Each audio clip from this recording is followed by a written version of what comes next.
안녕하세요. 오늘 함께 파헤쳐 볼 주제는 바로 아누사야입니다. 우리 마음속에 아주 깊숙이 숨어서 괴로움을 일으키는 그 뿌리에 대한 이야기 지금 바로 시작해 보겠습니다. 혹시 이런 생각 해보신 적 없으세요? 왜 나는 꼭 비슷한 상황에서 화를 내는 걸까? 왜 매번 똑같은 유형의 사람을 만나서 힘들어할까? 하는 그런 거요. 마치 보이지 않는 어떤 힘에 이끌리는 것처럼 계속 같은 감정에 덫에 걸리는 것 같잖아요. 오늘 바로 그 이유의 실마리를 한번 찾아보려고 합니다. 자, 이 문제에 대한 아주 오래된 진단명이 있습니다. 바로 팔리어로 아누사야라고 하는데요.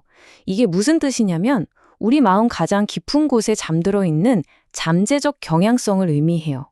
비유하자면 흙 속에 가만히 묻혀 있는 씨앗 같은 거죠. 평소에는 있는지도 모르지만 물이나 햇빛 같은 딱 맞는 조건만 주어지면 언제든 싹을 틔울 준비를 하고 있는 그런 씨앗이요. 그래서 오늘은 이 아누사야의 정체를 5단계에 걸쳐서 한번 파헤쳐 볼 겁니다. 먼저 아누사야가 뭔지, 그리고 우리를 괴롭히는 7가지 종류는 어떤 것들이 있는지 알아볼 거고요. 그 다음엔 이것들이 어떻게 작동하는지 그 원리를 살펴보고 마침내 이 뿌리를 뽑아야 할 방법과 그 끝에 찾아올 자유에 대해 이야기하면서 마무리하겠습니다. 자, 그럼 첫 번째 순서입니다. 숨겨진 경향, 아누사야. 제가 아까 괴로움의 씨앗 같다고 말씀드렸잖아요. 아직 싹이 트지 않았을 뿐 우리 마음밭에 아주 깊이 잠재해 있는 거죠. 경전에서는 이 잠재 성향을 아주 재미있는 비유로 설명하는데요. 바로 오랫동안 잠재해 있던 화살이라고 표현합니다. 생각해보세요. 몸에 깊숙이 박힌 화살이 계속해서 고통을 일으키는 것처럼 이 아누사야가 우리 마음 깊은 곳에 박혀 있다가 어떤 순간에 우리를 확 찌르면서 괴롭히는 원인이 된다는 뜻입니다. 그렇다면 우리를 괴롭히는 이 잠재 성향에는 구체적으로 어떤 종류들이 있을까요? 이제 2번째 장으로 넘어가서 경전에서 이야기하는 7가지 아누사야를 하나씩 살펴보겠습니다. 네, 화면에 보이는 이 7가지가 바로 그 뿌리들입니다. 첫 번째는 카마라가, 감각적인 즐거움을 향한 욕망이고요. 2번째는 빠띠가, 나를 화나게 하는 것에 대한 분노나 적의입니다. 그리고 3번째 디티는 내 생각이 무조건 맞아 하는 그런 견해에 대한 집착이죠. 이 밖에도 의심, 자만, 존재 자체에 대한 탐욕, 그리고 이 모든 것의 근원이 되는 무지, 아위자까지 바로 이 7가지가 우리 마음속에 숨어있는 범뇌의 씨앗들인 셈입니다.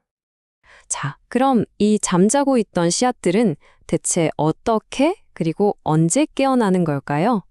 3번째 장에서는 이 아누사야가 작동하는 원리를 한번 들여다보겠습니다. 모든 건 아주 간단한 데서 시작됩니다.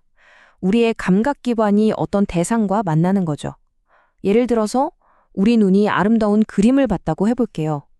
그럼 자연스럽게 좋다 하는 즐거운 느낌이 일어나겠죠? 여기까지는 아주 자연스러운 과정입니다.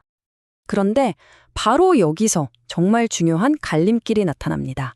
그건 바로 알아차림이 있느냐 없느냐의 차이예요. 만약 이 즐거운 느낌이 일어났다는 사실을 명확하게 알아차리지 못하고 그냥 무심코 지나쳐버린다면 바로 그때 잠자고 있던 씨앗이 깨어날 조건이 완벽하게 갖춰지는 겁니다. 이 경전 구절이 그 결과를 아주 명확하게 보여주는데요. 즐거운 느낌이 들었을 때 그걸 알아차리지 못하고 그냥 와 좋다 하면서 환호하고 즐기기만 한다면 그 사람에게는 감각적 욕망의 잠재 성향, 즉 까마라가 아누사야가 다시 한번 아주 깊이 뿌리내리게 되는 거죠. 반대로 불쾌한 느낌에 무심코 화를 내면 적의의 아누사야가, 어리석은 상태에서는 무명의 아누사야가 똑같은 방식으로 계속해서 강화되는 겁니다. 이제 이 지긋지긋한 패턴을 끊어낼 방법을 알아봐야겠죠.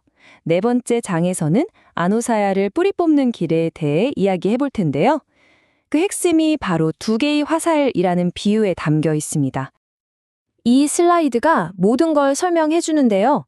아누사야에 지배당하는 사람은 첫 번째 화살, 그러니까 우리가 살면서 피할 수 없는 육체적 고통 같은 걸 맞았을 때 막 괴로워하고 슬퍼하면서 2번째 화살, 즉 정신적인 고통까지 스스로에게 쏘는 거예요. 하지만 아누사야를 다스리는 사람은요, 첫 번째 화살은 맞더라도 두 번째 화살은 절대 맞지 않습니다. 그는 단지 아픈 느낌이 있구나 라고 알아차릴 뿐이지 거기에 저항하거나 집착하면서 스스로를 두 번 괴롭히지는 않는 거죠. 그럼 어떻게 하면 이 두 번째 화살을 피할 수 있을까요? 경전은 팔정도라는 아주 명확한 길을 제시합니다. 이것이야말로 저 7가지 잠재 성향을 완전히 뿌리 뽑는 유일한 방법이라는 거죠. 올바른 견해부터 올바른 삶에 이르기까지 이 8가지 실천을 통해서 마음의 뿌리 자체를 바꾸는 과정이라고 할 수 있습니다. 드디어 마지막 장입니다. 이 모든 잠재 성향의 뿌리가 뽑힌 마음은 과연 어떤 성태일까요? 아누사야로부터 완전한 자유를 얻은 마음에 대해 한번 살펴보겠습니다. 이 구절은 사리푸타 존자의 마음에 대해 설명하는 부분인데요. 그의 마음에는 아주 오랫동안 나라는 생각, 내 것이라는 집착, 그리고 자만이라는 잠재 성향이 아주 완전히 뿌리 뽑혔다고 말합니다.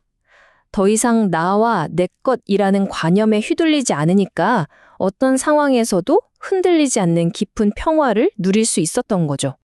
이렇게 아누사야가 완전히 제거된 마음을 수이무타, 즉 잘 해탈했다라고 표현합니다. 모든 집착과 견해, 그리고 잠재된 경향들이 버려지고 그 뿌리마저 완전히 잘려나갔기 때문이죠. 이런 마음은 더 이상 잠재의식의 흐름에 의해 세상을 왜곡해서 보지 않고 있는 그대로의 현실을 아주 투명하게 경험하게 됩니다. 오늘 우리는 마음속 깊은 곳에 숨어있는 번뇌의 뿌리, 아누사야에 대해 알아봤습니다.